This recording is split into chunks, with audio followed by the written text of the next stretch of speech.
Para começo de conversa, Scars of Drácula é o melhor filme da série da Hammer, da produtora Hammer, com o vampirão do Christopher Lee. Calma aí, não faz essa careta de desagrado só porque eu tô falando de um filme de 1900 e minha avó usava trancinha, quando a sua avó assistia filmes de terror. Se é que ela assistia, acho que ela nem assistia, morria de medo.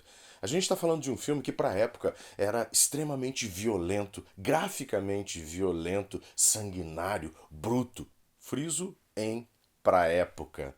Então eu sou o Jefferson Sarmento e a gente está começando o terceiro vídeo da série Espantos, Assombros e um Balde de Pipoca sobre aqueles filmes que me fizeram amar histórias de terror, essas histórias terríveis e malucas que me fizeram querer ser um escritor de histórias de terror. Filmes que me assustavam de verdade na minha infância e na minha adolescência. Então segura aí só 5 segundinhos enquanto a vinheta rola, você já aproveita e já clica aí no curtir esse vídeo que a gente vai falar sobre Scars of Drácula ou Conde Drácula da Hammer de 1970.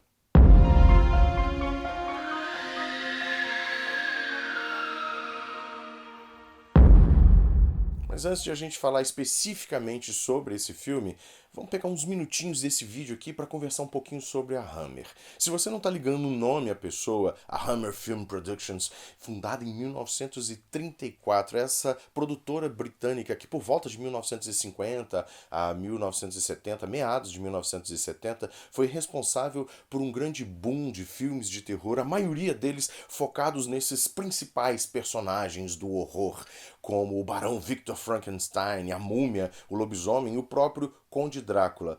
E mais no final, por 1960, 1970, até o final dos 1970, trouxe em cores vivas, sangrentas, vermelhas, esses personagens e as suas vítimas para as telas de cinema. Mas a Hammer também produziu ficção científica, thrillers, filmes policiais no ar, produziu até comédias, mais recentemente séries de televisão. Sim, a Hammer ainda trabalha e produz. Um exemplo mais ou menos recente é A Mulher de Preto, filme de terror excelente, lançado em 2012 com o Harry Potter, Daniel Radcliffe. Mas foi lá, em 1950 até meados de 1970, que a Hammer se consolidou como uma das maiores produtoras de filmes de terror mundial, com sucesso e distribuição para todo canto do planeta.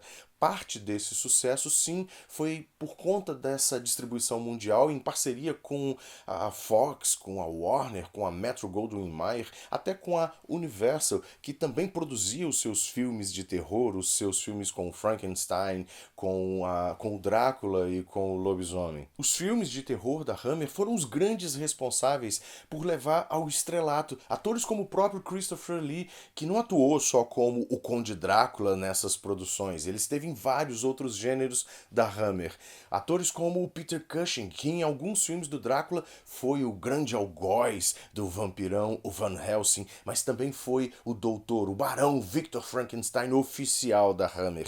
Atores como o grande Oliver Reed e seu lobisomem. Atrizes como Ingrid Pitt, ou Madeleine Smith, ou Barbara Shelley, com seu andar, a sua pose altiva entre o inocente e o voluptuoso, sempre com aqueles vestidos que deixavam bastante à mostra os seus dotes físicos.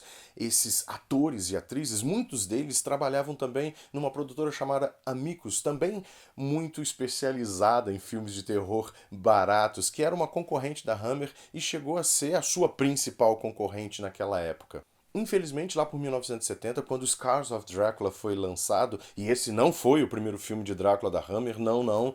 Bom, esses filmes da Hammer já perdiam muito espaço para as produções americanas que tornavam aquela fórmula de o vampiro atrás da noiva do mocinho já meio desgastada, até um pouquinho chata. Os filmes americanos trouxeram uma outra luz, uma outra escuridão sobre o tema e sobre esses personagens. Pois é, esse seu nariz torcido com que você me presenteou quando eu comecei esse vídeo dizendo que ia falar sobre um Drácula de 1970 com Christopher Lee, ele já é um trejeito que você deixou escapar e já tá meio empoeirado, já tá meio envelhecido, porque lá em 1970, esses filmes da Hammer, as produções da Hammer já eram encaradas com esse meio cansaço, com essa sensação de que já estavam envelhecidos, já estavam um pouco cafonas, mesmo sendo um filme que tem todos os problemas do mau envelhecimento estabelecimento de uma produção cinematográfica, como defeitos especiais ou enquadramentos, esses enquadramentos cafonas ou problemas de narrativa, mesmo assim,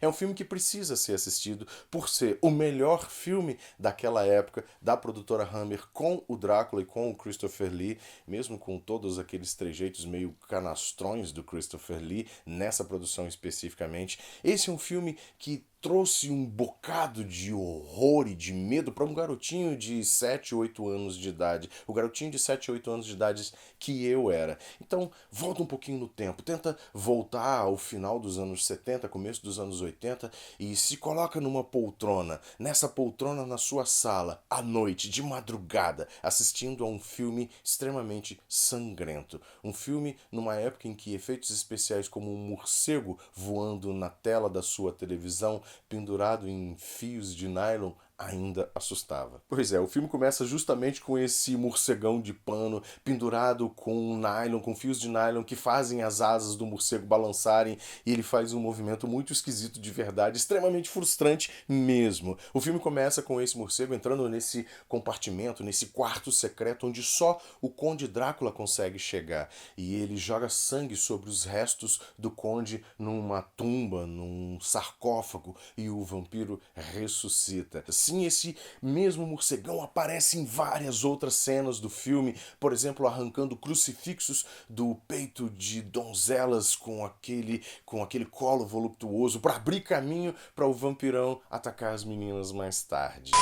Sujeito, você tem certeza que eu tenho que assistir a um filme desse? Você acaba de dizer que o filme é extremamente tosqueira. Olha, a gente assistia esses filmes numa televisão de 20 polegadas que faziam a definição de uma foto 3x4 ser pixelada para um outdoor. Então você fica na sua e escuta o que eu tô te dizendo.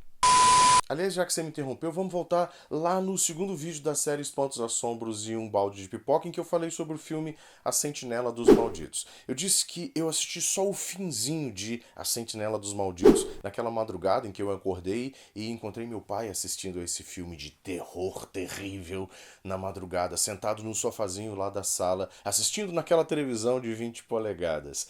Ele foi embora e me deixou ali assistindo ao próximo filme, avisando pra mim, olha, é filme de medo, você não vai conseguir dormir. E mesmo assim, eu me sentei para poder assistir a Scars of Dracula, que se chamava simplesmente O Conde Drácula. E eu não tinha a mínima noção do que era um filme de Drácula. Lembra, eu tinha aí por volta de 7, 8 anos, se tanto. Pois nesse filme, logo depois de descobrirem o corpo de uma donzela com marcas no pescoço, marcas de que um vampiro sugou seu sangue, os aldeões dessa vila partem na direção do castelo do Drácula e queimam absolutamente tudo. Acreditando de verdade que tinham resolvido o problema da sua vila, eles voltam para casa simplesmente para descobrir que todas as mulheres, absolutamente todas as mulheres da vila foram mortas terrivelmente. Corta para o jovem Paul Coulson, picareta aproveitador de mocinhas incautas que precisa fugir da polícia depois de uma alta autoridade da cidade grande. Essa cidade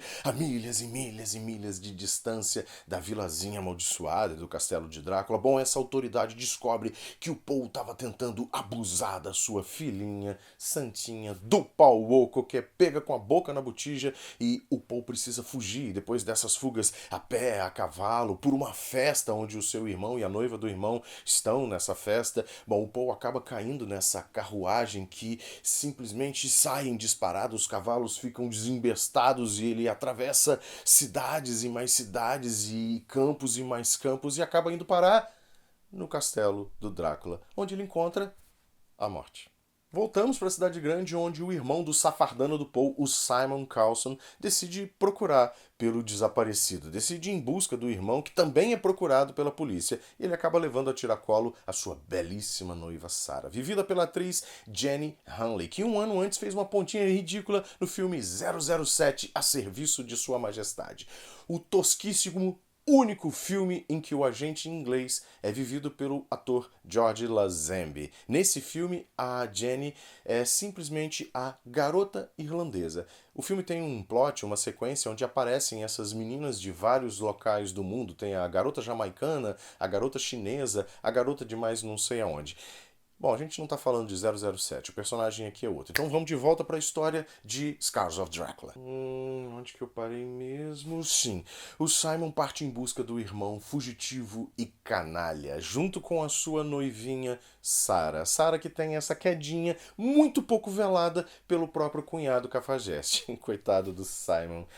E onde é que eles vão parar nessa busca? Você acaba de ganhar um naco de chouriço mineiro se você disse que eles foram procurar o Paul no castelo do Drácula. E nesse vai e vem, entre olhares atravessados do vampirão Christopher Lee, com as suas caras e bocas, as suas caretas, e o seu capanga Clove, o típico capanga de monstro de filme de terror, o capanga do cramulhão, que acaba se apaixonando pela mocinha indefesa e vive esse dilema entre obedecer o seu mestre ou salvar a mocinha por quem ele acaba de se apaixonar. E também com um final extremamente Deus Ex Machina. Se você não sabe o que significa a expressão Deus Ex Machina, vai aí. São aquelas situações que acontecem dentro da trama e que acabam salvando o herói ou a mocinha sem que eles tenham qualquer interferência nesse acontecimento. Muitas vezes é um acontecimento extremamente frustrante para quem está acompanhando a trama, em que parece que caiu um milagre do céu, um elemento da trama que simplesmente não estava ali e acaba resolvendo uma situação. Um dia eu faço um vídeo especificamente falando sobre o Deus Ex Machina e rememorando alguns filmes e livros em que essas circunstâncias aparecem, que você fica com a sensação de que o roteirista ou o escritor acabou ficando com muita preguiça na hora de escrever esse final, essa sequência, ou simplesmente acabou o estoque de criatividade e ele estava sem grana para ir comprar ali na loja da esquina. Bom, o filme é basicamente isso. E se você se lembra, eu disse que assisti por volta de 7, 8 anos de idade. Quando eu tinha 7, 8 anos de idade, sozinho, de madrugada, lá na sala de casa, sentado, encolhido no sofá, enquanto o resto da casa toda estava escura, só as luzes catódicas do aparelho de 20 polegadas chegando até a mim, junto com aquelas cenas sangrentas de todo o horror que aqueles filmes traziam para mim. Você tem ideia do impacto que esse filme pode ter causado num garotinho que estava começando a gostar de histórias de suspense, de terror, de horror, histórias de medo, de sobrenatural. Um impacto tão grande que eu passei a perseguir histórias de vampiros pelas madrugadas, pelos corujões da vida no final dos anos 70 e começo dos anos 80. Filmes que eram produzidos, na verdade, lá em 1950, 60 e 70 e que acabaram se misturando hoje nas minhas memórias. Alguns filmes eu nem consegui rever porque eu não me recordo do nome de todos eles. São filmes que sempre traziam aquele banho de sangue, as suas mocinhas e vampiras muito voluptuosas e com aqueles decotes saltando do busto. Filmes que sempre traziam uma vilinha de interior da Inglaterra, a vila de interior da Inglaterra que só lá nos anos 80 o John Landis traria de volta naquele filme com Griffin Dunne fugindo de um homem transformado em lobo, um lobisomem americano em Londres. Mas isso é papo para um outro vídeo muito mais pra frente aqui na série Espantos Assombros e um balde de pipocas. Bom, eu fico por aqui, eu espero que eu tenha conseguido plantar pelo menos uma sementinha de curiosidade para você assistir a Scars of Dracula. Dá uma chance para o filme, mas vai assistir lembrando que é um filme que tem mais de 50 anos de idade. Você precisa perdoar os olhares canastrões e enviesados do Christopher Lee. Você precisa perdoar o morcegão de pano. Você precisa pensar nesse filme ou assistir a esse filme como se você fosse um garotinho de 8 anos de idade lá na década de 1980. Esquece o CGI de hoje, os efeitos especiais que fazem com que você acredite que aquilo que está acontecendo ali na tela do cinema, todas aquelas cenas, aqueles mundos ou horrores que o cinema ou a própria televisão apresenta para você hoje, esquecendo que esses efeitos especiais de hoje parecem reais. Volta no tempo, senta lá naquele sofá, de madrugada. Você é um garotinho ou uma menininha de 8 anos de idade e está assistindo pela primeira vez a um filme de terror realmente terrível. Eu fico por aqui e eu gostaria muito que você tivesse curtido essa história toda, que você tivesse curtido junto comigo Scars of Dracula. Então deixa aí o seu joinha no vídeo, se você ainda não segue o canal, se inscreve e compartilha para os seus amigos que gostam de filmes antigos, que gostam de filmes de terror, que gostam de histórias que assustam e assombram. A gente se vê no próximo vídeo.